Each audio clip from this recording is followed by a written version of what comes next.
हरे कृष्णा। राधे राधे आप सभी को। मैं आपसे पूछना चाहती हूँ कि आपका जो पूजा पाठ में मन लगना, भगवान पर विश्वास होना या भगवान की हर इच्छा को उनकी इच्छा मानकर स्वीकार करना, ये सब कैसे हुआ? क्या किसी ने आपसे कहा या कहीं आपने सुना या कुछ देखा? कैसे आपको इस बात पर विश्वास हुआ? तो मैं आपको बताती हूँ। भगवान ही हमारी जो बुद्धि है उसको ऐसा बनाते हैं कि हम आध्यात्म की तरफ अपने आप चलने लगते हैं, उनकी हर बात पर विश्वास करने लगते हैं और उनकी हर इच्छा को उनकी इच्छा ही मानकर हर चीज़ को, अच्छे बुरे को स्वीकार करने लगते हैं। और हमारा मन अपने आप ऐसा हो जाता है कि हम बाहर की बातों से या किसी ऐसी चीज़ से उनमें हमारा मन नहीं रह जाता, या किसी से लड़ना झगड़ना या उनको किसी तरीके का एक्सप्लेनेशन देना या कुछ करना नहीं। हम अपने आप को भगवान की तरफ मोड़ लेते हैं। उसके बाद हमारा भगवान में, हमारा आध्यात्म में इतना विश्वास हो जाता है कि हमको लगता है कि हाँ, भगवान जो कर रहेंगे अच्छा ही करेंगे। लेकिन ऐसा क्यों होता है? क्योंकि भगवान ही ऐसा चाहते हैं कि हम इस दुनिया के मोह को, ऐसा मोह से मतलब ये नहीं है कि हम अपना घर परिवार छोड़कर हम एकदम सन्यासी बन जाएं या नहीं।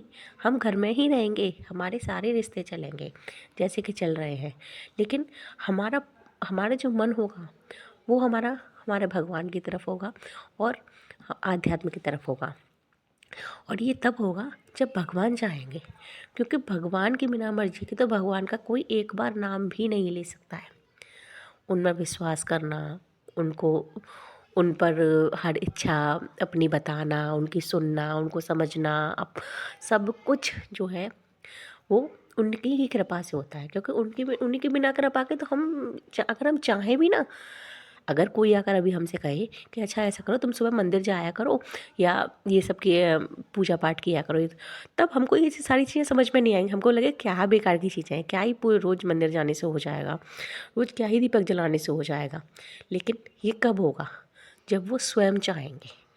वो स्वयं आपकी बुद्धि इतनी परिवर्तित कर देंगे कि आपको खुद ही ये सारी चीज़ें लगेगा कि हाँ, मुझे मंदिर जाना चाहिए, मुझे पूजा करनी चाहिए, मुझे उन पर विश्वास करना चाहिए और उनकी इच्छा को ही अपनी इच्छा मानना चाहिए।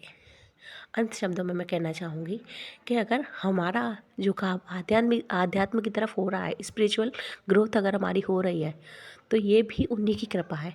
क्योंकि देखिए, जैसे अगर कोई वृंदावन जाना चाहता है तो बिना राधा रानी की कृपा के नहीं जा सकता, या किसी भी मंदिर में अगर आप जाना चाह रहे हैं तो जब तक वहाँ से बुलावा नहीं आएगा या उनकी कृपा नहीं होगी, तब आप उस मंदिर तक भी नहीं पहुँच पाएंगे।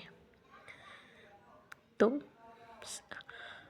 यही है कि हम अगर आध्यात्म की तरफ बढ़ रहे हैं तो ये भगवान का ही इशारा है। उस इशारे को समझिए और अपने आप को भगवान को समर्पित करिए। राधे राधे।